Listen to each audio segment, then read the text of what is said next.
Hey guys, Toby Mathis here from Infinity Investing. I want to welcome you to our series on building up wealth. And I'm going to make a very strong statement here is this is not about getting rich. This is about building generational wealth. And the difference is really simple.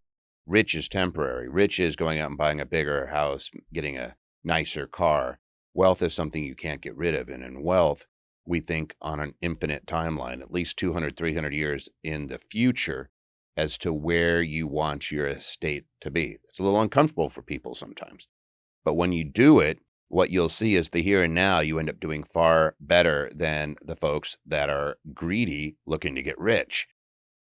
Warren Buffett put it really well in a statement to his shareholders years ago. He said the biggest pandemics affecting the United States are fear and greed. Now we have COVID, and you'd say, isn't it COVID? And I would say, no, it's still fear and greed. There's a lot of fear and there's a lot of greed, and it's causing motivations and actions that are inconsistent with what's in your best interests. The financial markets are no different. When you are in fear, you're going to do things out of emotion that are going to harm you. If you're acting greedy, you're going to do things in the short term that are going to harm you in the long term. And so infinity investing is about building generational wealth. We're looking at the long game. And as a result, we do things that the wealthy do.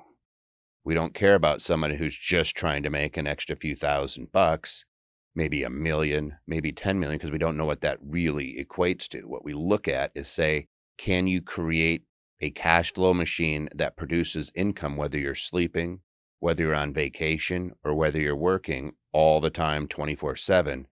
That's what we're going to build, is a cash flow machine that allows you to do what you want to do. If you want to work, you can work. If you don't want to work, you don't have to. But we are going to show you how to build that machine.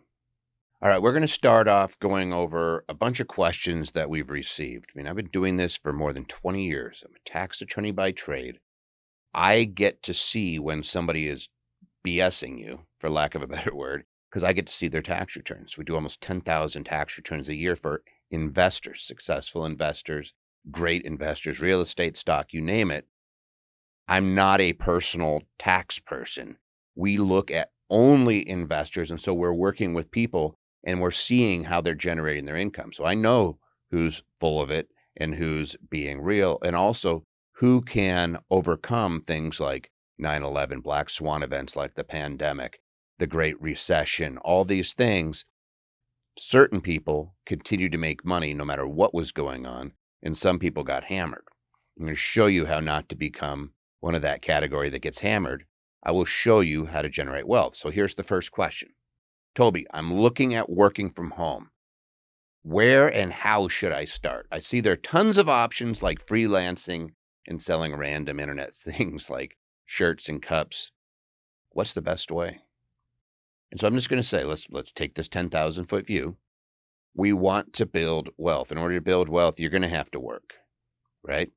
The question is, should I be striving to do things that maybe a side hustle? Should I be focusing on my career? Should I be doing something that's a kind of a get rich quick? And I would caution you, I would find what you're passionate about and good at. And I would make that your primary methodology for making money. So for example, I'm an attorney. I love working with business owners. I love working on the tax side, and I generate income from that. It's what I do with that income that really matters. I need to live off of less than what I make, and I need to take those that extra money, and I need to buy seeds, for lack of a better word. I need to plant things all along the way that I'm going to harvest later. I need to plant things that are going to be reoccurring revenue streams so that I don't have to worry about money in the future. The more I plant, the less I'm going to have to worry in the long term. And if I plant enough, if I plant a forest, for example, that forest becomes renewable. My family, myself, we can always go back and harvest, but it's renewing as well. And so we really focus on things that we invest in. And so what I would say is focus on investing in assets. Don't focus so much on what's making you the money. Like find, again, what you're passionate and good at, but it's what you do with that extra money. Live off of less than what you make and take that extra. And I would say at least 10% to 30% at a minimum, more if you can, implant it into assets, which infinity investing will show you. All right. Trading time for money, trading money for skills. I'm looking at freelancing to build up my income, just make more money. How do you determine if it's a good fit skill to pursue? So here's BS that we're all fed. If you're passionate about something, you'll make money on it.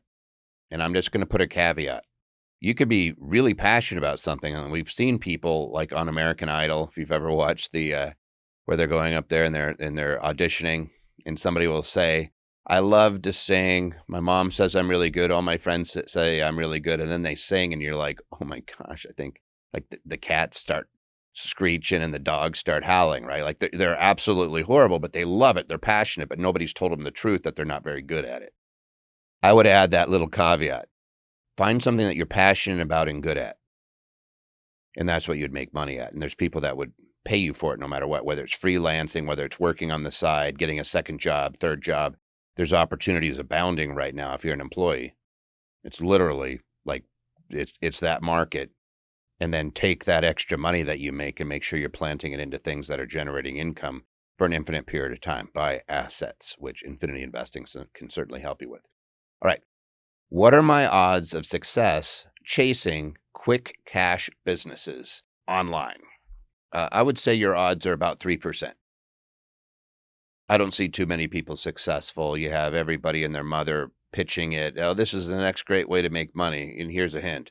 If everybody was making money at it, like you would have all the major players dumping money into it and absolutely dominating it. In fact, if you want to say online, who's the dominant retailer in the United States? It's Amazon, right? But then you also have Walmart and you have Target and you have all the other online, every major retailer. So you have the Lowe's, the Home Depots, everybody in their niches.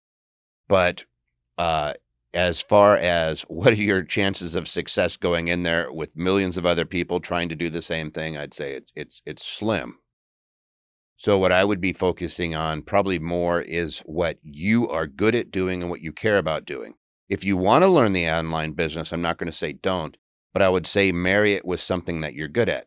So for example, if I am an attorney and I'm good at attorneying, I should marry what I'm good at with using online as a way of getting it out to the masses. I would not just go out there and think I'm going to drop ship stuff and make money.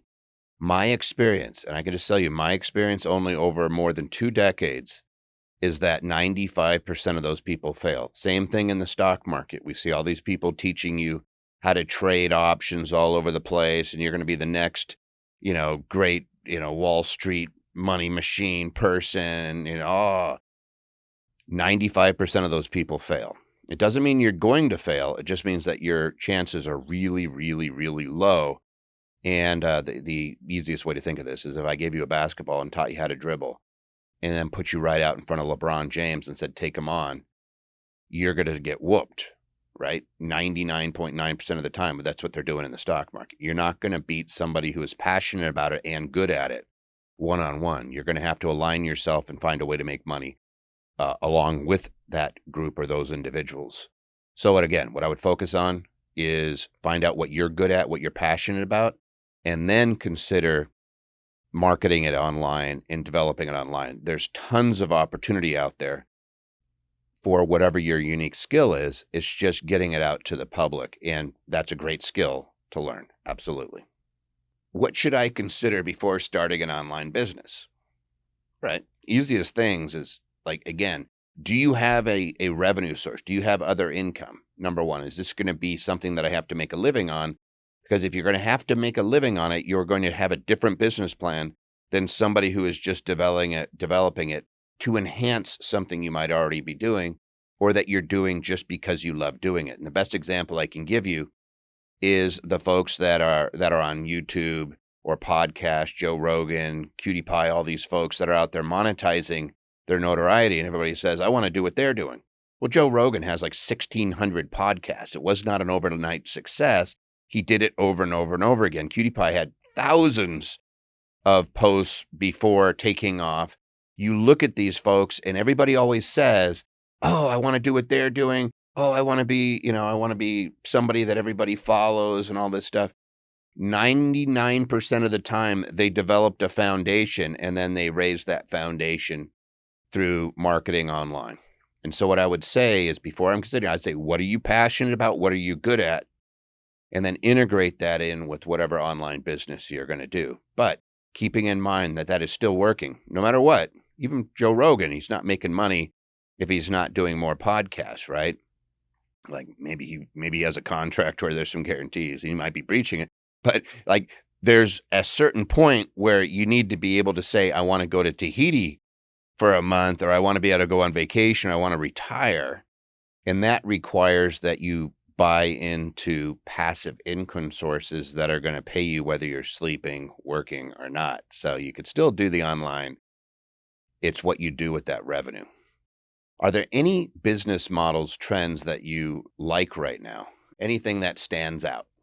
Realistically, we're at the tail end of a pandemic and maybe looking at more. So I don't know what the situation is as you're listening to this, but I could say as I'm sitting here right now, I'm realizing that everybody is moving online and that location is becoming less and less relevant. And as a result, there's going to be services that are needed to cater to those types of businesses. And the world is changing as far as information is concerned. And so everything from marketing to sourcing to you name it is turning on its ear. And so what would I say are the trends right now is a mobile workforce and lack of in-person interaction. And so what would I be focusing on? I'd really be focusing in on communications online or through alternative sources that don't require face-to-face interaction. There's some people that are probably going to be just reluctant for years to go back out and travel or do face-to-face communications to a larger extent, where that 2 years ago it was the norm. Now it's less. And I could say in my business, 400 employees, we're used to be sitting around, there used to be a minority that would work from home, less than 10%. Now we're well over 50%. And statistically, across all businesses, it's literally gone up hundreds of percents as far as people's acceptability to working online, doing things like Zoom. Like my mom, over 80 years old, she's on Zoom, right? So she's having to do it. Everybody's kind of been in a situation where they've been forced to. So that's what I'd be focusing on, is how do I take my passion and my business and merge it? And then the beautiful part, the biggest trends that I see right now is that it is in the world of assets. And the two assets that we advocate in Infinity Investing, the major two, which is stock market and real estate, are fantastic. They're absolutely on fire. You can go in and you could buy income producing companies that have earnings that are off the charts right now. Real estate is considered to go up. There is a housing crisis in this country, and it's not the cost of housing, as far as new houses and these $1 million mansions. It's for the working class. People less than 75,000 were completely underbuilt. And so there's some really cool innovations out there on shared housing and coming up with solutions to provide lower income housing that is livable, that is sustainable, and meshes in with all the technology that's changed. All those things are really starting to come out and are really, really hot. So if I was focusing on two areas for investing, stock market into income producing companies that are going to pay you to own them, and I'd be looking at income producing real estate.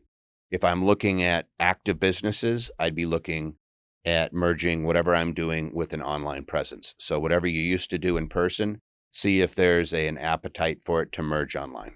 Thanks for joining us. I will urge you to please put some comments in. Please interact with us, because Infinity is a community and it's all about catering to the needs of the people out there to help them generate generational wealth. And so we really do want to see you have infinite income that does not stop, that allows you to do whatever you want to do. And in order to do that, we need you to go to Infinity Investing. We need you to subscribe to this channel. Please like this video, and please do leave us comments. We read them, we respond, and we love them.